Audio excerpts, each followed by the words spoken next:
Class 11 के बच्चे, next topic है बल्क मॉड्यूलस ऑफ इलास्टिसिटी। तो बेटा ये जो हैं ये कुछ कोफिशिएंट्स हैं, ठीक है, जो कि इलास्टिसिटी को डिफाइन करते हैं। ठीक है, मैकेनिकल प्रॉपर्टीज़ ऑफ सॉलिड्स में ये कुछ टर्म्स हैं, इनको याद करना पड़ेगा, पढ़ना पड़ेगा। ठीक है बेटा, तो इसमें स्ट्रेस और स्ट्रेन के बीच में हम रेशियो ले रहे हैं सभी टॉपिक्स में, स्ट्रेस और स्ट्रेन में बस, बट उसके साथ में स्ट्रेस के साथ में स्ट्रेन के साथ में कुछ लग जा रहा है। ठीक है, अब हम बात कर रहे हैं बल्क मॉड्यूलस ऑफ इलास्टिसिटी की। सॉरी तो विद इन इलास्टिक लिमिट क्या होती है मैं समझा चुका हूँ। The ratio of normal stress, normal क्या होता है, ठीक है, नॉर्मल स्ट्रेस जो लग रहा है ना normally, to the volumetric strain, stress और स्ट्रेन के बीच के रेशियो को ही तो हम क्या बोलते हैं, क्या बोलते हैं बेटा, अरे कांस्टेंट जुड़ता है ना, कांस्टेंट होता है, मॉड्यूलस कभी मतलब मॉड्यूलस ऑफ रिजिडिटी होता है। अब यहाँ पे बल्क मॉड्यूलस बोलेंगे।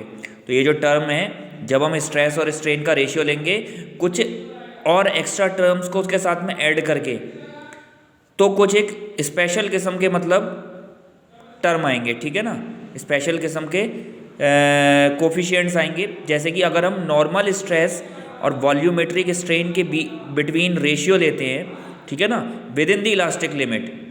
इलास्टिक लिमिट क्या होती है, अगर हम किसी बॉडी पे डिफॉर्मिंग फोर्स अप्लाइड कर रहे हैं, डिफॉर्मिंग फोर्स अप्लाइड करने तक तो उसकी शेप और साइज़ चेंज रहेगा। जैसे ही हमने वो डिफॉर्मिंग फोर्स या विरूपक बल जो है वो हमने हटाया, वो अपनी ओरिजिनल शेप और साइज़ में आ जाएगी बॉडी।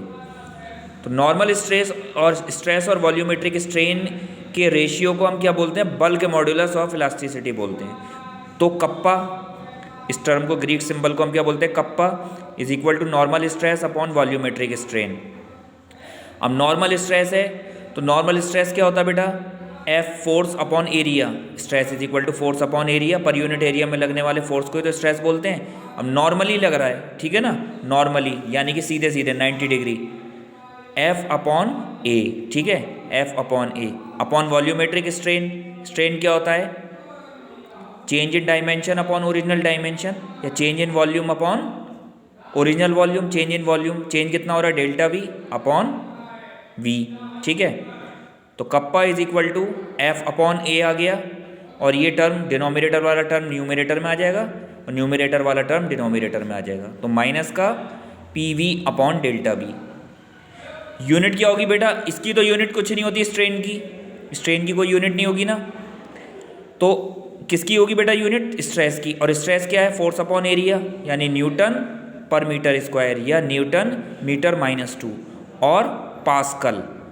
अब अगर हम इसका डायमेंशनल फार्मूला निकालेंगे तो बेटा एफ अपॉन ए, तो एफ का कितना होता है बेटा, mLT -2 अपॉन ए कितना है, L स्क्वायर। तो ये कितना आ गया बेटा, mL -1 T -2। This is the dimensional formula of bulk modulus of elasticity. Next one is compressibility. तो कंप्रेसिबिलिटी क्या होता है बेटा, रेसिप्रोकल होता है बल्क मॉड्यूलस का। जो मैटेरियल बल्क मॉड्यूलस होगा ना, उसके रेसिप्रोकल को हम क्या बोलते हैं, कंप्रेसिबिलिटी। कंप्रेसिबिलिटी कंप्रेस करना, दबाना किसी चीज़ को ना, ठीक है। तो compressibility is equal to 1 upon bulk modulus. Bulk modulus क्या है बेटा, कप्पा।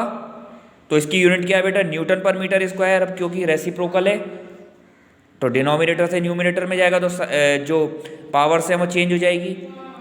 1 अपॉन न्यूटन, मीटर -2 होगा ना, तो कितना आ जाएगा, न्यूटन -1 और metre square. Dimensional formula reverse हो जाएगा इसका, m -1 L T2। ठीक है, तो ये हो गया बेटा कंप्रेसिबिलिटी। नेक्स्ट इसमें बेटा टर्म है मॉड्यूलस ऑफ रिजिडिटी और शियर मॉड्यूलस। बस हमें इसकी डेफिनेशंस याद करनी है। स्ट्रेस और स्ट्रेन के रेशियो को ही हम ये कोफिशिएंट्स बोलते हैं। ये जो हमने कोफिशिएंट्स यूज़ करे ना, यंग मॉड्यूलस हो, चाहे वो बल्क मॉड्यूलस हो, चाहे वो मॉड्यूलस ऑफ रिजिडिटी हो, ठीक है, स्ट्रेस और स्ट्रेन, उसके साथ में कुछ ना कुछ एक्स्ट्रा जोड़ रहा है ना, ठीक है, लेकिन ये स्ट्रेस और स्ट्रेन ये तो कांस्टेंट है ना, इनके रेशियो के तो बोल रहे हैं। अब ये जोड़ने के कारण ये कोफिशिएंट्स जो हैं वो चेंज हो जा रहे हैं। So within the elastic limit the ratio of tangential stress, to shear strain. ये जो शियर स्ट्रेन है ये मैं बता चुका हूँ बेटा पहले ही, टर्म जो है इसको थीटा बोलते हैं। इस कॉल्ड मॉड्यूलस ऑफ रिजिडिटी।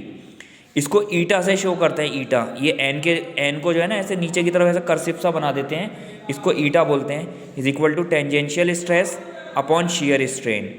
तो स्ट्रेस क्या हो जाएगा, एफ अपॉन ए, और शियर स्ट्रेन कितना हो जाएगा बेटा, थीटा, एफ अपॉन ए थीटा। अच्छा, ये जो शियर स्ट्रेन होता है ना, ये होता है कि अगर कोई जैसे सपोज करो कि कोई एक बॉडी है, क्यूब है, अगर हमने उसके ऊपर कोई उसको स्ट्रेन लगाया यानी डिफॉर्मिंग फोर्स लगाया, और जो उसका जो शेप है वो कुछ चेंज हो गया, मतलब वो उसका शेप और साइज थीटा एंगल पे चेंज हो गया, उसी को हम शियर स्ट्रेन बोलेंगे। ठीक है। इसके बाद नेक्स्ट आता है पॉइजन रेशियो। बात वही है, same to same, within the elastic limit, लेकिन यहाँ पे स्ट्रेस और स्ट्रेन होता है ना, यहाँ पे क्या आ जाएगा बेटा, केवल स्ट्रेन स्ट्रेन है। With in the elastic limit the ratio of, ये जितनी भी डेफिनेशन है ये सब लर्निंग की हैं, याद करने की हैं, याद ही करना पड़ेगा इसे। The ratio of lateral strain to the longitudinal strain. Lateral strain और लॉन्जिट्यूडनल स्ट्रेन के रेशियो को हम क्या बोलते हैं बेटा, पॉइजन्स रेशियो। अब ये कोई एक मेटेलिक बॉडी है, स्प्रिंग सपोज करो या कुछ भी समझ लो, अगर हम इसको खींचेंगे, ठीक है ना, ये किसी रिजिड सपोर्ट से अटैच्ड है, अगर हम उसको पुल कर मतलब खींचेंगे अगर हम उसको, तो उसकी जो लेंथ है, लेंथ में चेंज हो जाएगा, डायमीटर में भी चेंज हो जाएगा। ये डायमीटर है, डायमीटर में चेंज आ गया डी माइनस का डेल्टा डी, क्योंकि जो चेंज हो रहा है वो डेल्टा डी है। लेंथ कितनी है पहले इसकी, ओरिजिनल लेंथ है स्मॉल एल, और चेंज इन लेंथ कितना हो गया, ये नीचे तक आ गया ना, डेल्टा एल। ठीक है। तो lateral strain upon longitudinal strain, lateral strain कितना बेटा, डेल्टा डी अपॉन डी। ठीक है, डेल्टा डी अपॉन डी, और longitudinal strain delta L upon L. तो कितना आ गया ये बेटा, एल अपॉन डी, माइनस का एल अपॉन डी, माइनस में भी आएगा क्योंकि चेंज हो रही है ना इसकी लेंथ जो है, जब हम इसको खींच रहे हैं माइनस में आएगा, L upon D into delta D upon delta L. बेटा ये सारी डेफिनेशंस याद करने वाली हैं, इसको याद ही करना पड़ेगा। ठीक है। जर्नल कुछ इसके टर्म्स हैं सिंपल, वो मैं बता देता हूँ कि स्ट्रेस और स्ट्रेन का रेशियो ही होगा, लेकिन जो कोफिशिएंट है उसके हिसाब से इसके स्ट्रेस और स्ट्रेन के साथ में जो अटैच्ड टर्म है वो चेंज हो जाएगा, वो देखना ज़रा थोड़ा सा ना। और ये पॉइजन रेशियो, इसमें तो स्ट्रेन और स्ट्रेन के बीच में ही रेशियो है, बट यहाँ पे न्यूमरेटर में लेटरल स्ट्रेन है और नीचे क्या है, लॉन्जिट्यूडनल स्ट्रेन।